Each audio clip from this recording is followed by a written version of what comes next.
file a crime report with the Clark County Sheriff's Department on the crimes that have been committed against our community. And I would like to read a statement. Hopefully it's not too long for you, but bear with me. As we have had the opportunity to reflect on the events that took place between March 26th and April 12th, 2014, we have experienced feelings of concern, confusion, fear, anger, sadness, and joy. Our peaceful community has been shaken. In many ways, we are still processing the magnitude of what took place. We ask ourselves so many questions. Did the federal government really come into the valley and terrorize our community? Did hundreds of armed forces in Red Dawn fashion lock down the hills and valleys of our peaceful home, threatening at gunpoint anyone who stepped off the paved roads with forceful and lethal action? Did we really see armed forces convoying through the streets of our town, diligently recording names and recording names and identities of anyone who glanced wrong at them or opposed them in any way? Was there really heavy equipment in the form of a dump truck and backhoes on our mountains, tearing up infrastructure that we have used for hundreds of years and is vital to our survival? Were we truly in the crosshairs of snipers and under surveillance by the latest technology of weapons? Did these forces actually point their rifles in the faces of our little children while beating down their unarmed fathers to the dirt and hauling them off in chains? Did they really body slam our friend, a 59-year-old woman, to the ground and sick German shepherds on our neighbors, even a pregnant woman? Did they actually shock a man multiple times with a 50,000-volt taser for honorably protecting his aunt while she gathered herself off the dust? We reflect in sadness and awe that this could take place in our little town. The terror of armed men occupying our land will never be forgotten. The feeling of despair of these events will long reside in our hearts. Thoughts of anxiety that this may ever happen again will waken us from our pillows from time to time. During quiet reflection, we may ask ourselves if we did the right thing by resisting. Were we in the right when we acted to safeguard ourselves?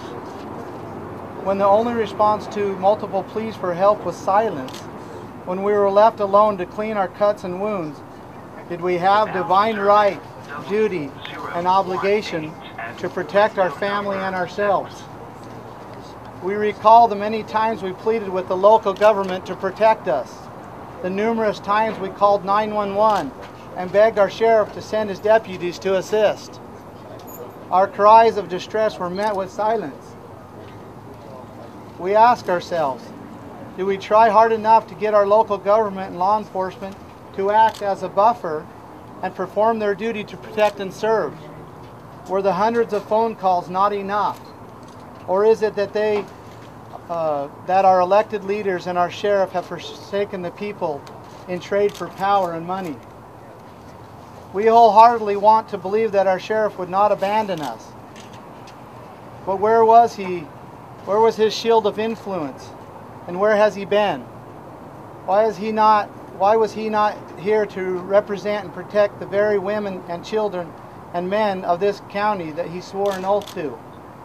Why did he stand silent and neutral, knowing our community was in terror? What was his motivation of inaction? Was it fear of the federal government or political reprisal from powerful politicians? The scars of this traumatic event will heal over time. We hope our community will eventually return to a sense of normalcy. We fervently hope and pray that these heavy-handed tactics will not be used on us or any other Americans ever again. We wonder if our hopes will be in vain. Will they return? Will they come back with greater force and more cunning tactics than before? Will our sheriff keep his oath this time and use his lawful forces to stop them? Or will the people be left to left to their own protection? Will the good people of this nation yet again have to come running to the rescue of a neighbor? Will veterans, retired police forces, churches, businesses, families, and individuals have to unite once again to confront these acts of government terror upon the American people? Will our local government rouse themselves from disinfection of intervene and protect the people? Will they stop fearing to do what's right and come to the realization that the people are more important than the government? Will they fight for the rights of the state of her people? They must stop putting personal gain and advance in front of the rights of the citizen. They need to recognize that as our elected representatives, they have more power than those governing in brute force, as they have the might of the people in this state backing them. With that power we invest in them, they have the obligation to safeguard our livelihood, combat forces of fear, and protect our lives with their own.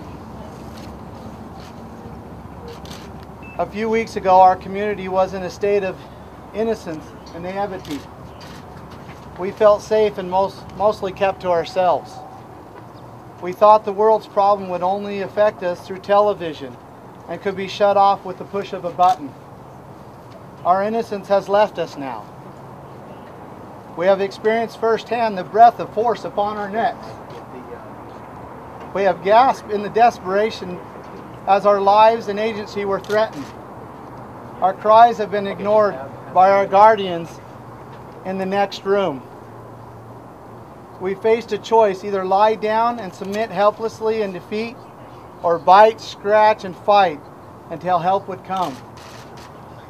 We are eternally and profoundly grateful for the many heroic neighbors who heard our desperate cries and crashed through the windows to rescue. We additionally thank the thousands that came from every state in this great nation and stood in front of raised guns in our defense, and for the hope that the same guns would never come to their doors and their families. We are grateful for those that arrived with pen and camera, those that arrived with faith and prayers, and those that arrived with fist and gun. The variety of support from all walks of life has shown that this was an event that truly touched the good hearts of many Americans. We cannot thank you enough. You have restored our faith in the goodness of the American people. Our message to all is that it is time to make things right. It is time to adhere to the supreme law of the land, the Constitution of the United States. It is time to understand right, stand for what's right, and do whatever it takes to make it right. We must continue the vision of our founding fathers in preserving the freedom of the American people and the sovereignty rights of the states. A nation can never abandon its fate to an authority it cannot control. Men must decide if their rights and freedoms are God-granted or assigned by the federal government. We believe the rule of law and sustain a limited government. May God bless all of us and protect this sacred instrument. Thank you. What's your complaint on this? Yeah.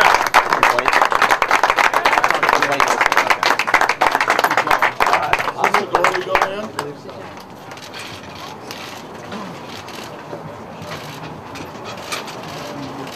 Yeah, it's closed right there.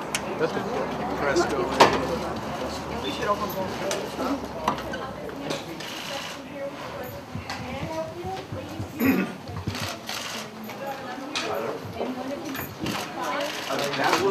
Thank you for your service to our country, Ammon. That will be the original document.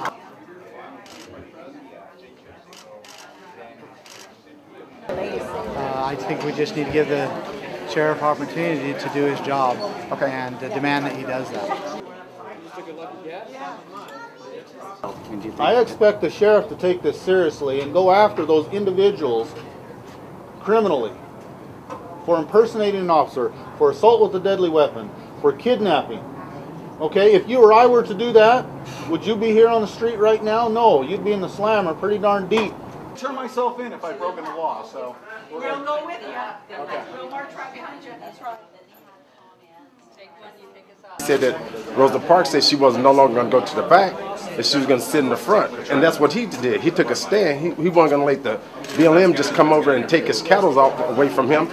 He was standing his ground. So a lot of people took it out of perspective, like he was saying he's against blacks. That's not what he was saying. He was saying is that he's not going to stand for people just coming in, just running over him. You know, the whole world tired of the government doing this right here. The government just been ripping and running, as you know, just doing it whatever they want to do to anybody, and no one saying nothing. And I'm glad that Bundy's standing up for it. Oh yeah, you know, sir, and I mean this very sincerely. I would never, as a matter of fact, when I heard that he had made quote unquote racist comments, I said I'm not going to stand behind that.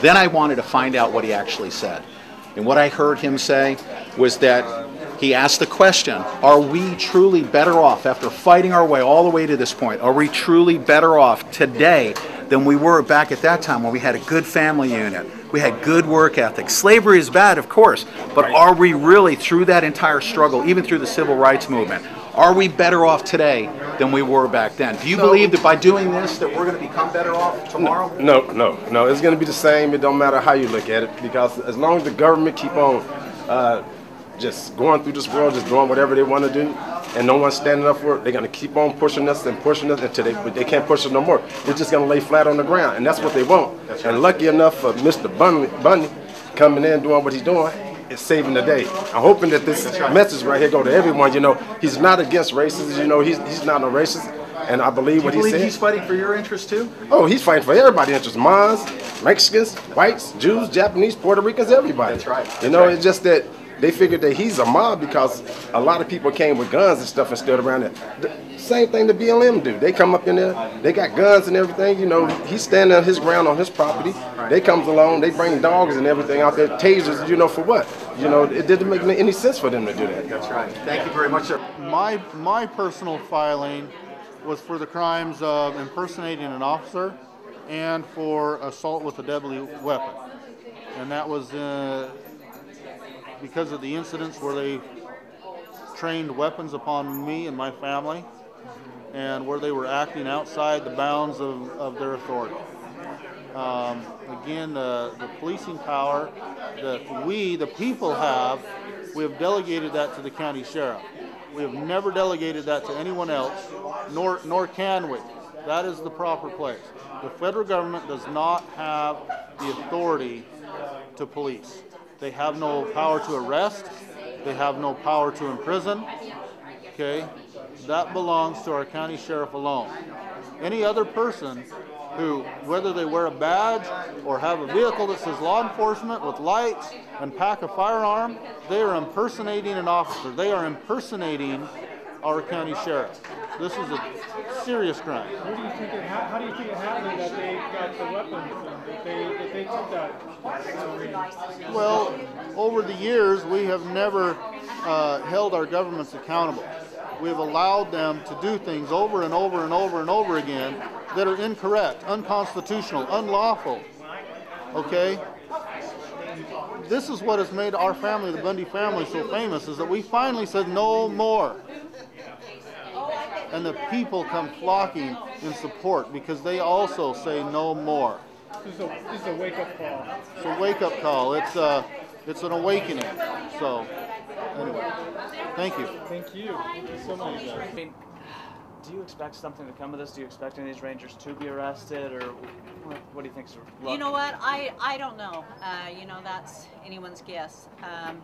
I think that something needs to be done. I think the sheriff needs to stand up and do his job, and there was a lot of bad things happening, things that weren't right and against the laws, as far as I'm concerned. I mean, is there a reason, like with the assault? I know that happened at 9th. Was that it? Yes, it was a Wednesday the 9th. Okay. Yes.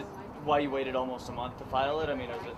Just because we have been very busy, there's been a lot going on, and you know, things were still happening, you know, because of course Saturday happened after that and whatever. So yeah, we just decided to do it together.